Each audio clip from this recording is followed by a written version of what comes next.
కూటమి ప్రభుత్వం అధికారంలోకి వచ్చింది కేవలం కక్ష సాధింపులకేనన్నారు విద్యార్థులు. తిరుపతిలోని కోమల్రెడ్డి సర్కిల్లో ఏఎస్ఎఫ్, ఎన్ఎస్యుఐ, పీడీఎస్యు, ఎన్ఎస్ఎల్ఏ, వైఎస్ఆర్సీపీ ఆధ్వర్యంలో ఫీజు రీయింబర్స్మెంట్ బకాయిలు చెల్లించాలని ఆందోళనకు దిగారు. కోమల్రెడ్డి సర్కిల్ నుంచి అన్నమయ్య సర్కిల్ వరకు భారీ ర్యాలీ తీశారు. Nara Lokesh red book close చేసి ఇచ్చిన మాట నిలబెట్టుకోవాలని విద్యార్థులు డిమాండ్ చేశారు. సూపర్ 6 పేరుతో బూటకపు హామీలిచ్చి ప్రజలను అడ్డగోలుగా మోసం చేశారని విద్యార్థులు మండిపడ్డారు. పవన్ కళ్యాణ్ ఇప్పుడు కావాల్సింది సనాతన ధర్మం కాదు, సంక్షేమం అంటూ విద్యార్థులు నినదించారు.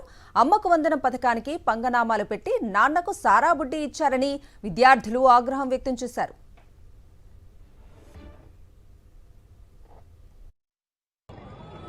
ఈ తిరుపతి నగరంలో వేలాది మంది విద్యార్థులు నోట్ల మీదకి వచ్చి తమ బాధని కక్కుతున్నారంటే ఈ రాష్ట్ర ప్రభుత్వం ఖచ్చితంగా ఫెయిల్యూర్ అయినట్టే. మీరు అధికారంలోకి వచ్చి 7 నెలలు కాకముందే ఈ రోజు రాష్ట్ర వ్యాప్తంగా కూడా విద్యార్థులు, యువకులు వేలాది మంది రోడ్ల మీదకి వచ్చి అయ్యా నారా లోకేష్ గారు, మీకు చేత కాకపోతే, మీరిచ్చిన మాటలు నిలబెట్టుకోలేకపోతే మూసుకొని రెడ్ బుక్ మూసుకొని రాజీనామా చేయమని చెప్పి కూడా మేము విద్యార్థి సంఘాలుగా డిమాండ్ చేస్తా ఉన్నాం. ఎందుకంటే కుప్పం నుంచి శ్రీకాకుళం వరకు పాదయాత్ర పెట్టేటప్పుడు సెల్ ఫోన్లు బయట తీసి విద్యార్థులు ఎక్కడ కనిపినా సరే ముద్దులు పెట్టుకుంటూ సెల్ఫీలు దిగాడు. అయ్యా లోకేష్ గారు, మీరు విద్యాశాఖ మంత్రిగా అధికారాన్ని తీసుకొని 7 నెలలు గడుస్తా ఉంది. రెడ్ బుక్ గురించి మాట్లాడుతున్నారు, ల్యాండ్ గురించి మాట్లాడుతున్నారు, శాండ్ గురించి మాట్లాడుతున్నారు, మైనింగ్ గురించి మాట్లాడుతున్నారు.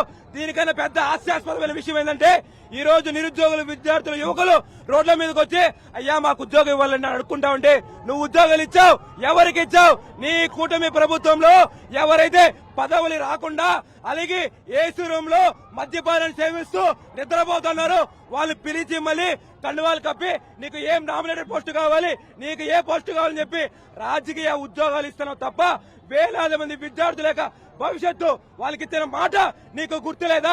ఆడ నరేంద్ర మోడీ కాళ్ళు పట్టుకుంటున్నావు, ఇక్కడికి వచ్చి ఏదో శుభ్రపరుస్తున్నావు. నువ్వు శుభ్రపరిచిన గుళ్ళు కాదు నాయనా.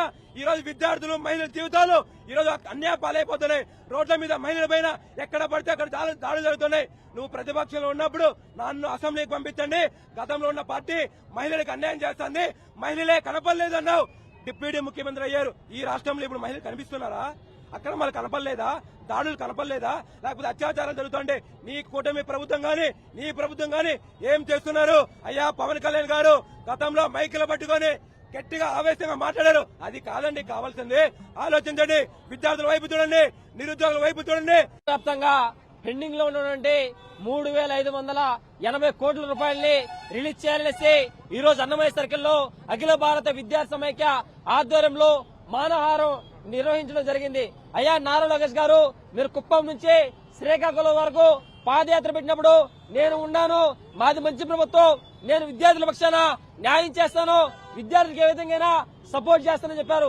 మీ ప్రభుత్వం వచ్చి 6 నెలలు అవుతుంటే మీరు కేవలం ఉత్సవాలకి 150 రోజుల పండుగలకి పరిమితం అయిపోతున్నారు. కానీ ఏమాత్రం కూడా మీరు విద్యార్థుల పక్షాన మాట్లాడడం లేదు.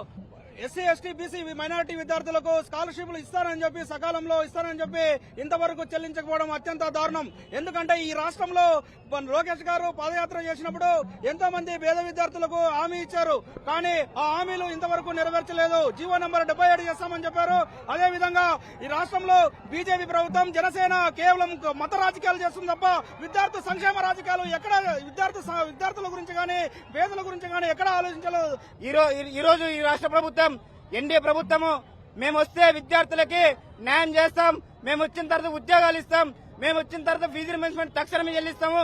గత ప్రభుత్వము విద్యార్థులను గాలి పట్టించుకోలేదు. మేము వస్తే పొడుస్తాం, చేస్తామని చెప్పిన ఈ ప్రభుత్వం 6 నెలలు అవుతున్నా కూడా ఎక్కడ కూడా ₹1 కూడా విద్యార్థులకి రిలీజ్ చేసిన పాపన పోలేదు. పేద బడుగు బలహీన వర్గాలకు చెందిన పిల్లలు, వీళ్ళు కేవలం ఫీజు రీయింబర్స్మెంట్ మీద ఆధారపడి చదువుతున్న పిల్లలు ఈ రోజు ఫీజు రీయింబర్స్మెంట్ ఆపేస్తే వాళ్ళ చదువులు ఏం కావాలి, వాళ్ళ భవిష్యత్తు ఏం కావాలి? నారా లోకేష్ గారు ఇప్పటికీ అధికారంలోకి వచ్చి 7 నెలలు అవుతా ఉంది. ఈ 7 నెలల్లో అతను ఏం చేశాడు? ఒక్క సమస్యనైనా పరిష్కరించాడా? ఖచ్చితంగా కూటమి పాలన కేవలం కక్ష సాధింపులు జరుగుతుంది. ఎక్కడ చూసినా కక్ష సాధింపులే.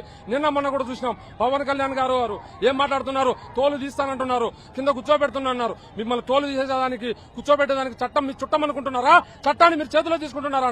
చట్టానికి ఒక హద్దులు ఉన్నాయి. రాజ్యాంగం అంబేద్కర్ రాసిండేది. నువ్వు తోలు తీయడానికి రాజ్యాంగం రాసిండేది అంబేద్కర్.